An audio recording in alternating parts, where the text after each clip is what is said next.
বাংলা সাহিত্যের রোমাঞ্চকর কিছু গল্প দিয়ে সাজানো আমাদের এই বিশেষ নিবেদন সানডে সাসপেন্স। আর সানডে সাসপেন্সে মে মাস রে মাস, গোটা মে মাস আপনি শুনবেন শুধু সত্যজিৎ রায়ের গল্প। আজ আপনার জন্য ধাপ্পা। গল্পটি প্রথম প্রকাশিত হয় সন্দেশ পত্রিকায় চৈত্র ১৩৮৮ বঙ্গাব্দে। গল্পের কথক এবং সূত্রধার আমি দীপ। শুরু হচ্ছে ধাপ্পা।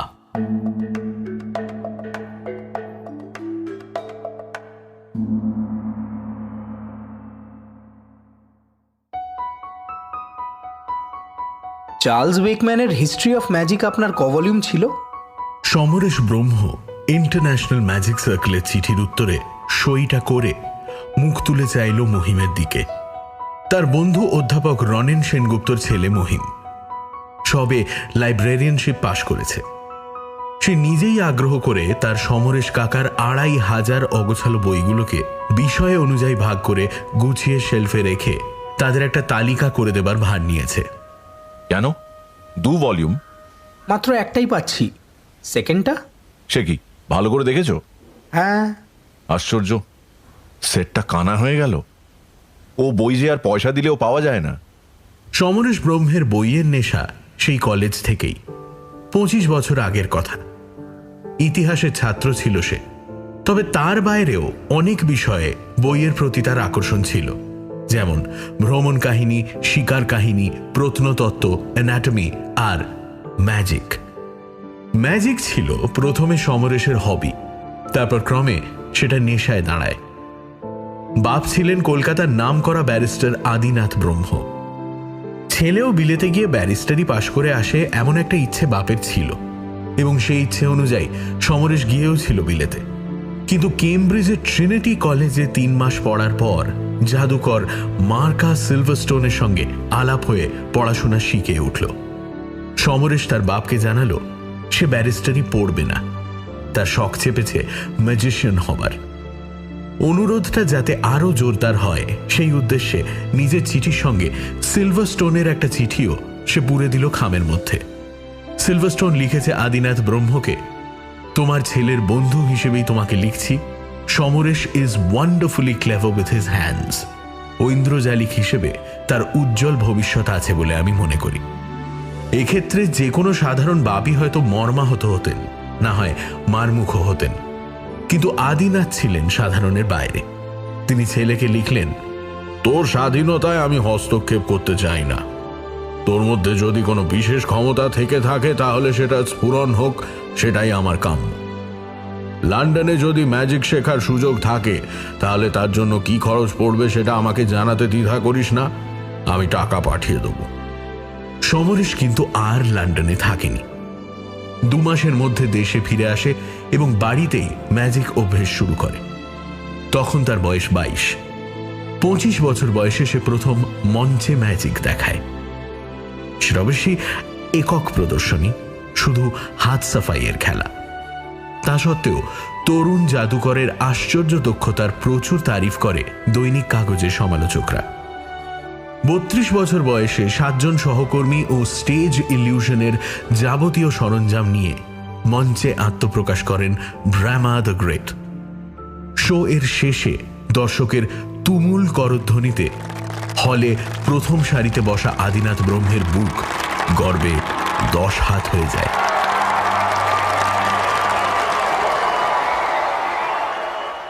১৯৭৪-এ আদিনাথ মারা যান। বাপের একমাত্র সন্তান হিসেবে সমরেশ তাঁর সম্পত্তির মালিকানা পায়, কিন্তু ততদিনে তার নিজের রোজগারও কিছু কম নয়। ভারতের বিভিন্ন শহর থেকে ডাক তো আসেই, সেই সঙ্গে বিদেশ থেকে আহ্বান আসা শুরু হয়েছে। আইটেমগুলোর উৎকর্ষ ছাড়াও সমরেশের শোয়ের 2টো বিশেষত্ব দেশ বিদেশের দর্শককে বিশেষভাবে মুগ্ধ করেছে। জাদুকরের বাচনভঙ্গিটাও তার ম্যাজিকের একটা অঙ্গ বলেই এতদিন লোকে মেনে নিয়েছে। সমরেশ প্রথম দেখালো যে কথা না বলেও জাদু হয়। ২.৫ ঘন্টা শোয়ের মধ্যে একটি বারের জন্য মুখ খুলল না সে। তার বদলে কানে শোনার জন্য যেটা থাকলো সেটা হলো সমরেশের দ্বিতীয় বিশেষত্ব। সে তার সরোদ, বাঁশি ও তবলার একটি চমৎকার অর্কেস্ট্রার খাঁটি রাগ সঙ্গীত সমরেশ ব্যবহার করে তার জাদুর সঙ্গে। সব দেশেরই দর্শকের কাছে এটা একেবারে নতুন জিনিস। বিশেষ করে জাদুর সঙ্গে বিশেষ বিশেষ রাগ যেভাবে খাপ খেয়ে যায়, সেটা দর্শকের চিত্ত জয় না করে পারে না। আজ 41 বছর বয়সে সমরেশের খ্যাতি বিশ্বজোড়া। তার ম্যাজিকের উন্নতির সঙ্গে তাল রেখে তার জনপ্রিয়তাও বেড়ে চলেছে উত্তরোত্তর। কলকাতায় তার ম্যাজিকের ঘোষণার সঙ্গে সঙ্গে 7 দিনের সব টিকিট বিক্রি হয়ে যায়। শোয়ের শেষে আনন্দে ও বিস্ময়ে বিভোর অবস্থায় ছেলে, বুড়ো, মেয়ে, পুরুষের দল বেরিয়ে আসে হল থেকে। সমরেশ জানে যে একসঙ্গে 1000-2000 লোককে সুকৌশলে ধাপ্পা দেওয়ার আর্ট আজ তার হাতের মুঠোয়। আমেরিকানরা তার তুলনা করে থার্স্টন ও হুডিনির সঙ্গে, ব্রিটিশরা করে ম্যাস্কেলাইন ও ডেভিড ডেভান্টের সঙ্গে, ফরাসিরা রোবেয়া উদাঁ আর হংকংয়ের চীনেরা চিংলিং ফু এর সঙ্গে। তবে সমরেশের আকাঙ্ক্ষার শেষ এখানেই নয়। তার দৃষ্টি এখনো সামনের দিকে। আরো নতুন নতুন জাদুর উদ্ভব করবে সে। দর্শকদের আরো চমক দেবে, মুগ্ধ করবে, বিস্মিত করবে। আর তাই বই কেনা আর বই পড়াও শেষ হয়নি। ম্যাজিকের বই তো বটেই, সেই সঙ্গে আছে উইচক্রাফট, ভুডুইজম ইত্যাদি আদিম ম্যাজিক, আর হিপনোটিজম, ক্ল্যাভয়েন্স, ভেন্ট্রিলোকুইজম ইত্যাদি সংক্রান্ত বই। শুধু এই সব বইয়েতেই তার 3খানা বড় বুককেস ভরে গেছে। বাইরে থেকে অর্ডার আছে আরও 15 সদ্য প্রকাশিত বইয়ের। অনেকটা সময় বাইরে থাকতে হয় বলে বইগুলো অগোছালোভাবে ছড়িয়েছিল, তাই বন্ধু পুত্রের প্রস্তাবে সমরেশ আপত্তি করেনি। মহিমের কাজ শেষ হতে লাগবে আরো 3-4। এককালে বন্ধু বান্ধবদের বই ধার দিয়েছিল সমরেশ, যদিও খুশি মনে দেয়নি কখনো। কেউ কিছু চাইলে না বলাটা ছিল সমরেশের ধাতের বাইরে। এটা যে চরিত্রের একটা দুর্বলতা সেটা সে নিজেও বুঝতো, কিন্তু বুঝেও কারুর অনুরোধ। টেবিল আছে, দেখেছো তো? তার দেরাজে দেখবে একটা নীল রঙের নোটবুক আছে। এককালে বই ধার দিয়েছি লোককে, যে নিত সে ওই নোটবুকে লিখে রাখত। একবার ওটাতে দেখো তো হিস্ট্রি অফ ম্যাজিক কেউ ধার নিয়েছিল কিনা। মহিম 1 মিনিটের মধ্যেই খাতাটা নিয়ে এলো, তার মুখে হাসি। এই যে পাওয়া গেছে, লাস্ট এন্ট্রি, নামটা কাটা হয়নি। সুশীল তালুকদার কি? হ্যাঁ, ঠিক ধরেছি। দেখি খাতাটা। যাক, অন্তত হদিশ পাওয়া গেছে। চার্লস ওয়েকম্যানের হিস্ট্রি অফ ম্যাজিক ভলিউম 1 ধার নিয়েছিল সুশীল তালুকদার 10/10/72 তারিখে, অর্থাৎ আজ থেকে 10 বছর আগে। ফেরত দেয়নি। হস্তাক্ষর সুশীলের, তাতে কোনো সন্দেহ নেই। কিন্তু সুশীল তো এসেছিল দিন 5 আগে, বিকেলের দিকে। তার সঙ্গে দেখা করার ইচ্ছে জানিয়ে স্লিপ পাঠিয়েছিল মহিমের হাতেই। অসুস্থতার অজুহাতে সমরেশ দেখা করেনি। সাক্ষাতের কারণ তো জানাই আছে, হয় শোয়ের টিকিটের জন্য হাতে পায়ে ধরা, না হয় কোনো ফাংশনে যাবার জন্য পিড়াপিড়ি।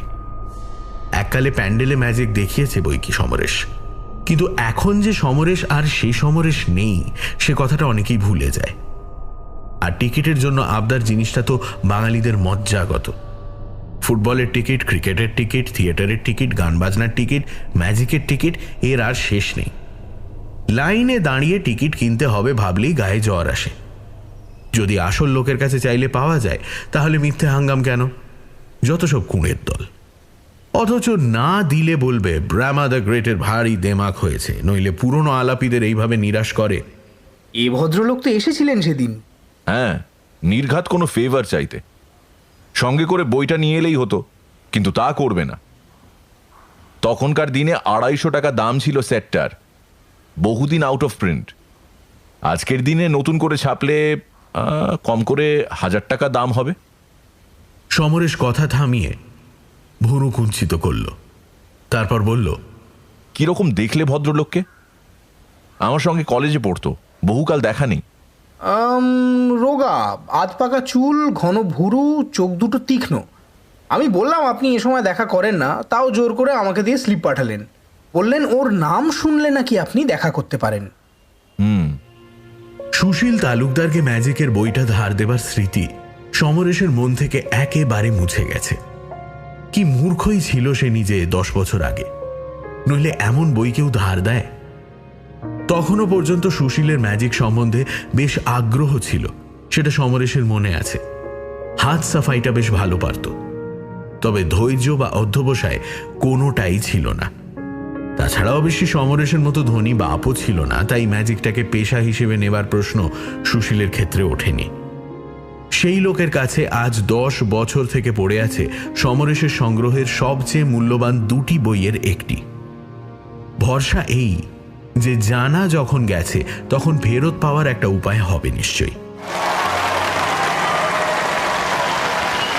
সেদিন সন্ধেবেলা কলা মন্দিরে শো ছিল। রাত 10টা নাগাদ বাড়ি ফিরে এসে সমরেশের আবার মনে পড়ল বইয়ের কথাটা।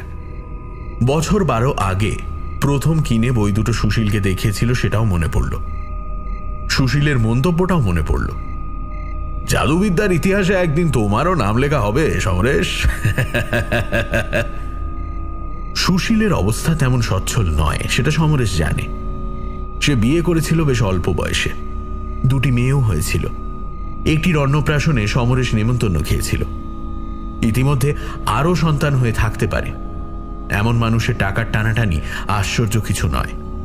সে যদি বইটা বিক্রি করে দিয়ে থাকে, মহামূল্য সেটটা পঙ্গু হয়ে যেতে পারে মনে করে সমরেশের বুকের ভেতরটা মোচড় দিয়ে উঠল। পন্থা একটাই, সে নিজে যখন বইটা ফেরত নিতে আসেনি তখন তাকে চিঠি লিখে সেটার কথা মনে করিয়ে দিতে হবে। সমরেশ লিখল, প্রিয় সুশীল, সেদিন তুমি এলে অথচ অসুস্থতার জন্য তোমার সঙ্গে দেখা করতে পারলাম না। আশা করি কিছু মনে করনি। আমার একটা বই ওয়েকম্যানের হিস্ট্রি অফ ম্যাজিক প্রথম খণ্ড 10/12/72 তারিখে আমার কাছ থেকে তুমি পড়তে নিয়েছিলে। এই কথা আমার নোটবুকে তোমার নিজের হস্তাক্ষর বলছে। ওটা আমার সংগ্রহের একটা সেরা বই এবং অধুনা দুষ্প্রাপ্য। পত্রপাঠ যদি সেটা ফেরত দিতে পারো তো আশ্বস্ত হই। সকালের দিকে এলে চা যোগে কিঞ্চিত আড্ডাও হতে পারে। শুভেচ্ছা নিও, সমরেশ। চিঠিটা লিখে বার দুয়েক পড়ে দেখল সমরেশ। ফেরত দেবার ব্যাপারটা বেশ জোর দিয়েই বলা হয়েছে, তবে রূঢ়ভাবে নয়। এটাই দরকার। খামের ওপর ঠিকানা লিখে টিকিট লাগিয়ে সমরেশ ড্রাইভার রঘুনাথের হাতে চিঠিটা দিয়ে দিল তৎক্ষণাৎ ডাকে ফেলে আসার জন্য। কলকাতার ডাক বিভাগ যে সবসময় খুব তৎপরতার সঙ্গে কাজ করে তা নয়, তবে তাদের গাফিলতির জন্য 4 দিন সময় দিয়েও যখন সুশীল তালুকদার দেখা দিল না, তখন সমরেশ রীতিমতো বিরক্ত বোধ করল। এখন কি করা? নিজে গিয়ে সরাসরি বইটা ডিমান্ড করাটা কি একটু বিসদৃশ্য মনে হবে? তাহলেও যদি ধরে নেওয়া যায় যে চিঠি সুশীলের হাতে পৌঁছয়নি, ডাকে খোয়া গেছে, তাহলে এছাড়া গতি কি? বুকশেলফের দিকে চোখ পড়লে 2য় খণ্ডের পাশে প্রথম খণ্ডের অভাবে সমরেশের মনটা হু হু করে ওঠে।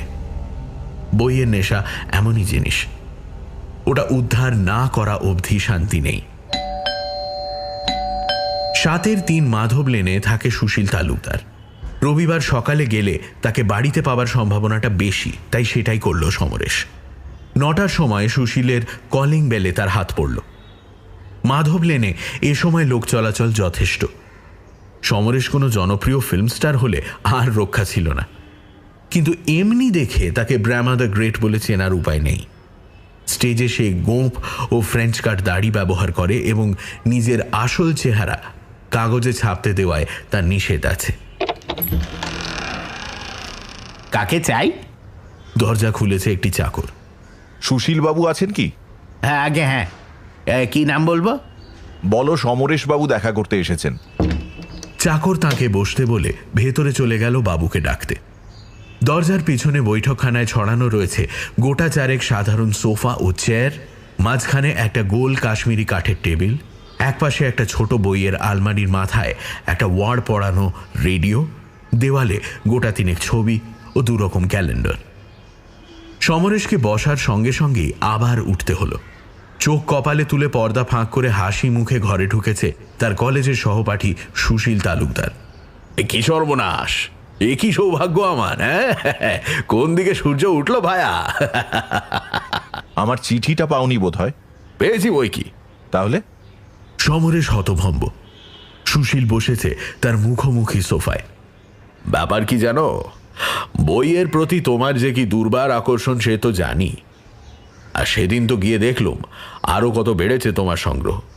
তাই ভাবলুম যদি জবাব না দিই তাহলে তোমার সশরীরে এসে পড়াটা খুব আশ্চর্য নয়। তা অনুমান ঠিকই করেছি, কি বলো? সশরীরে এসে পড়ে সমরেশের যে খুব ভালো লাগছিল তা নয়, দুজনের জগৎটা যে একেবারে আলাদা হয়ে গেছে সেটা সে বুঝতে পারছিল। পৃথিবীর 40টা বড় শহরের কত লক্ষ লোককে সে তার জাদু বলে বশ করেছে, আরো কত লক্ষকে করবে। আর সুশীল কতটা সংকীর্ণ তার জগৎটা, ভাবলে অনুকম্পাই হয়। বইটা পেলেই সমরেশ উঠবে, এর সঙ্গে বসে গাল গল্প করার সময় তার নেই। তুমি চালটা ঠিকই চেলেছ, এমনিতে হয়তো সত্যি আশা হতো না। শো চলছে তো শহরে, তাই বেজায় ব্যস্ত। এবার বইটা যদি ফেরত দাও তো উঠে পড়ি। বই আছে তো নাকি? তোমার কোনো বই আমার কাছে নেই ভাই। সে কি? বই আছে তোমার বাড়িতেই। মানে খাতায় যে তোমার হাতে লেখা দেখলাম। তা থাকবে না কেন? খাতাটা কোথায় থাকতো সেটা তো আমার জানা। ওই ছোকরাটির কথা শুনেই যখন বুঝলাম তোমার সঙ্গে দেখা হবে না, তখন মাথায় একটা মতলব এলো। দেখি না একটু রগড় করে ওকে স্লিপ দিয়ে হটিয়ে দিলাম। তারপর দেরাজ খুলে দেখলুম নোটবুক সেখানেই আছে। ম্যাজিকের বইটা শেলফে দেখতে পাচ্ছিল। লিখে দিলুম খাতায় সেটার নাম, আমার নাম, আর 10 বছর আগেকার একটা তারিখ। তারপর 2 ভলিউম বইয়ের 1 ভলিউম বার করে লুকিয়ে রেখে দিলুম তোমারই ঘরে। কোথায়? তোমার যে বাক্স প্যাটার্নের পুরনো গ্রামাফোনটা আছে সেটা ঢাকনা খুললেই পাবে। কিন্তু কিন্তু কিঞ্চিত আশ্বস্ত ভাবের সঙ্গে একটা হতভম্ব ভাব সমরেশের মনটাকে দুভাগে চিরে ফেলেছে। এরকম পাগলামির কারণটা কি? কারণটা আর কিছুই নয় ভাই। সেদিন সঙ্গে নিয়ে গিয়েছিল আমার 2 মেয়ের অটোগ্রাফের খাতা। রামা দ্য গ্রেট আমার কলেজে সহপাঠী ছিল, সেটা তাদের বলেছি। তার উপরে তোমার ম্যাজিক দেখে তারা অভিভূত। আবদার করলো তোমার সই নিয়ে আসতে হবে। তা তুমি তো দেখা করলে না, শুনে তারা প্রচণ্ড খাপ্পা। তোমার ওপর থেকে ভক্তি চলে যায় আর কি। এটা হবে আমি জানি, যদিও হওয়াটা মোটেই বাঞ্ছনীয় নয়। বললুম বেচারা অসুখের জন্য আসতে পারিনি, এবার দেখিস একেবারে আমাদের বাড়িতে এসে হাজির হবে। আর হলেও তাই। ওরে রুনু, শুনো, তোরা আয় রে, দেখে যা তোদের বাপের কথা ঠিক হলো কিনা। পরক্ষণেই পর্দা ফাঁক করে 12 থেকে 16 বছর বয়সের 2টি ছিপছিপে মেয়ে, মুখে সলজ্জ হাসি ও চোখে উজ্জ্বল দৃষ্টি নিয়ে ঘরে ঢুকে সমরেশকে প্রণাম করে তার সামনে খাতা কলম ধরল। সই দিতে দিতে সমরেশ ব্রহ্ম ভাবল, তাকে ধাপ্পা দিতে পারে এমন লোকও এই কলকাতা শহরেই আছে, এটা তার জানা ছিল না।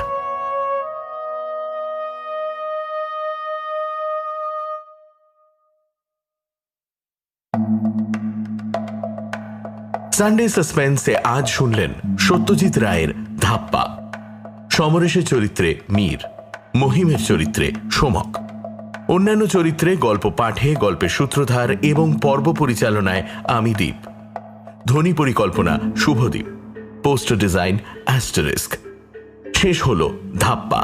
সামনের সপ্তাহে সত্যজিৎ রায়ের লেখা আরেকটি গল্প নিয়ে আবার হাজির হবে সানডে সাসপেন্স।